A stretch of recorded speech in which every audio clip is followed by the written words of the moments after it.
Hi guys, and welcome to part 4 of the Clio 172 Cup build. Now this is the part we've all been waiting for, I'm sure, is getting it on the rolling road and see firstly if the engine's healthy, if it's delivering safe fueling, and obviously what power it's putting out. Now I have been to the rolling road and I've been twice, so we have had a slight issue on the first run and I'll include that now. So we went to Surrey Rolling Road about 2 weeks ago, took the car down, put it on the rolling road, and it didn't quite deliver as expected, but we'll go into why after the video of it on the rollers.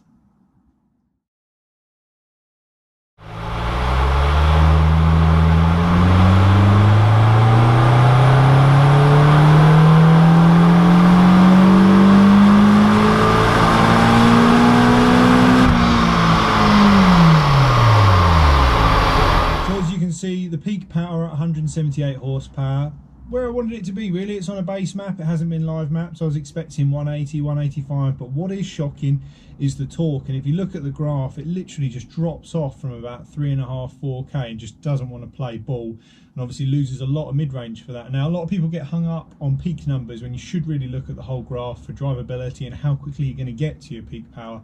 It's a big issue, I think personally, with a lot of the Type R engines like in the EP3. They make great power when they're up in the VTEC, but before that they can be lacking somewhat. So yeah, that part of the curve was a mess and we needed to find out why.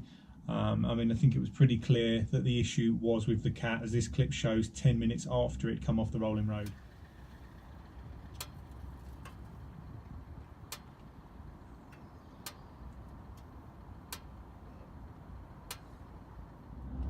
So with it off the rolling road again, it was back home, up in the air, the catalyst comes off. It's quite a crap job to do on your own. I've done it a few times, it's just more the coupler at the manifold end that's the issue. So we took the old cat off, got a nice straight through stainless pipe that'll obviously only be used off-road and at the rolling road and on track. So yeah, we bolted it back on, got back to Surrey Rolling Road today.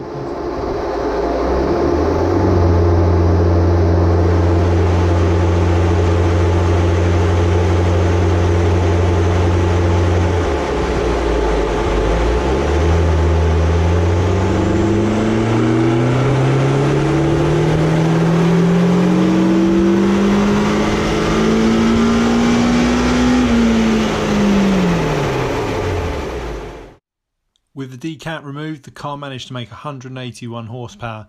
Not a massive increase on the peak, but like I say, as a generic map, I'm pretty happy with that.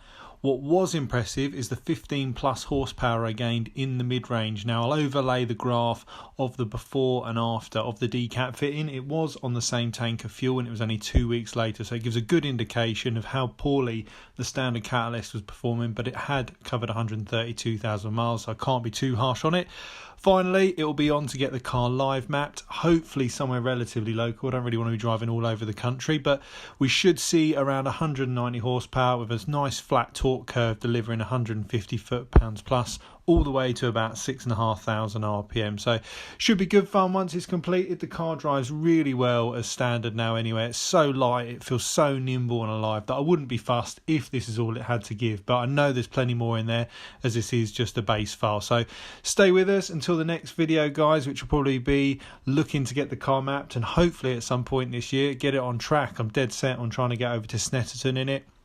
And yeah, we'll go from there and just enjoy it, and hopefully the weather's only going to get better. So if you enjoyed the video or the build in general, make sure you give us a like and a subscribe. Until next time.